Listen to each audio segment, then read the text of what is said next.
Aaron Householter, why do you want to run for City Commission again? Well, I enjoyed my 4 years when I was on before, and in my term as mayor. I really, the last time I ran, I really didn't.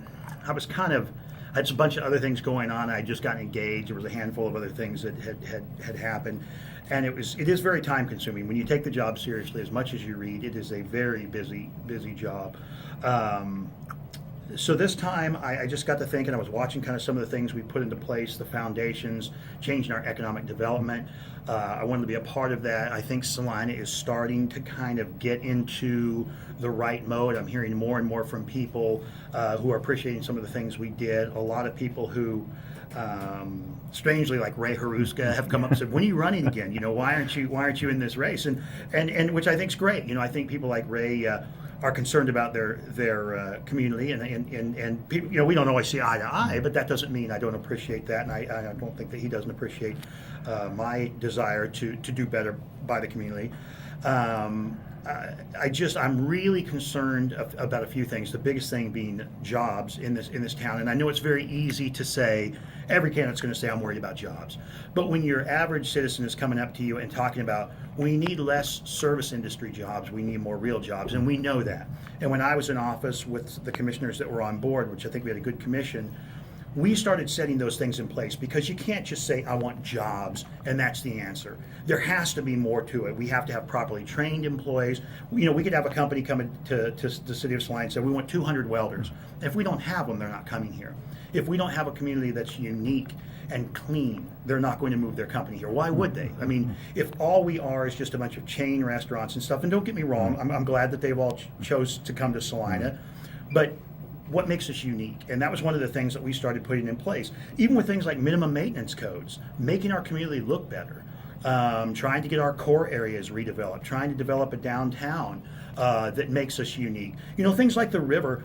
You know, I kind of was against the river at first, and then I started thinking that, you know, that's something that does make us different. I mean, what makes us different than North Platte or Kearney, Nebraska, or Great Bend, if all we are is Olive Garden and Chick-fil-A and all those things? Again, I don't mind them being here. I'm glad they're here. But we have to make something that's unique for us. Our downtown businesses need to be unique, locally owned businesses that you can't find on the internet or whatever. That's the only way we're going to have a strong core area in downtown and bring people from out of our town. Because if it's just an Applebee's, well, McPherson's got one now, Hayes has one. You know, that used to draw them here, but now they have them.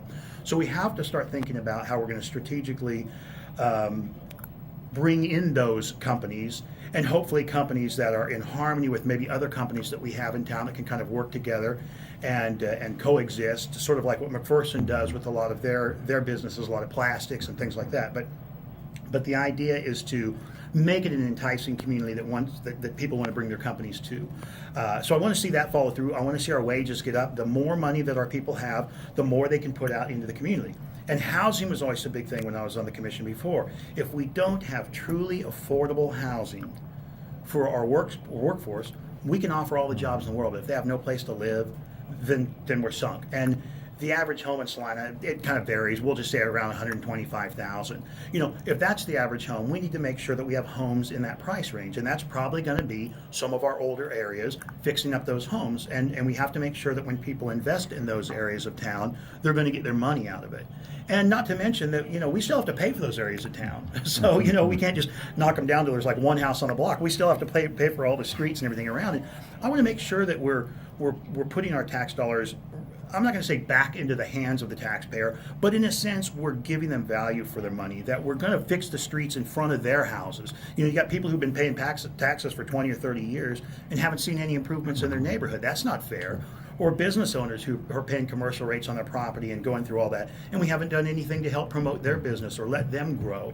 And that's the other thing, is growing that local business. You know, how do we take a place that has, say, 20 employees and get them 5 more employees? Not always look at the 200. It's not that we're not going to look at those, but everybody's in competition for those.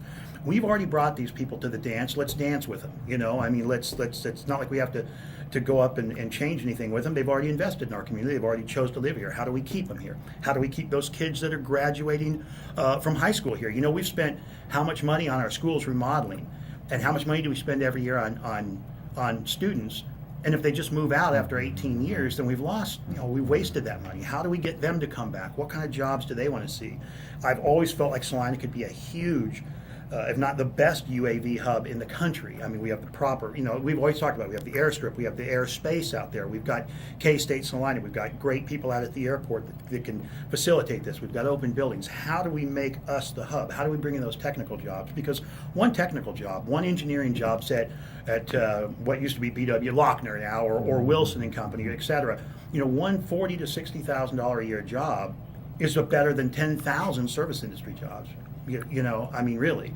And that's what we've got to focus on. Slow and steady wins the race. Our population is growing very slowly. We're not gaining tons and tons of people at a time. Let's make sure those people that we're bringing into town are going to be those higher and premier wage type jobs.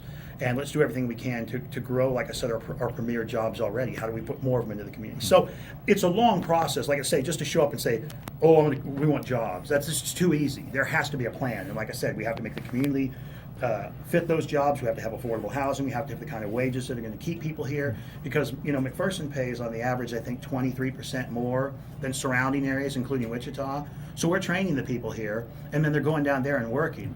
And because our sales tax is higher, chances are they're probably buying their groceries at Walmart before they drive back to Salina. So we're paying to put their kids through school and do all of that, but we're not reaping the benefits of their money, of their income. We hope that they spend it in town, but chances are they're probably spending it there. But there's gas that they're buying when they're leaving McPherson, and so that's what we've got to do. We've got to bring those people back. We've got to make our wages at least equal with that. So we've got to get our incomes up. We're 20% below the state average on incomes. We're like 38th or something like that. Who's beating us? How are we 38? We're like, what, the 5th or 6th biggest city in the state, and 32 other communities are beating us beyond that. I mean, who are we falling behind on? Delphus? I mean, I don't know.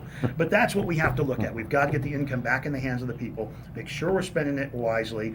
What I've always said, maximize our potential. Make sure we're doing the things, taking care of what we have. I've always said Salina is a lot like a teenager. We want what we don't have. We don't take care of what we do have, and we really don't have any way to pay for it. So, and so it's about time to change that. And that's what we really have to do is focus on fixing up what we have, maximizing our potential, and putting our best foot forward to try and bring some of these better wage jobs to Salina. I think that's really the answer. Like I said, at the end of all of this talk, it's really about jobs and getting people here making some money. That's it. That's going to help us all.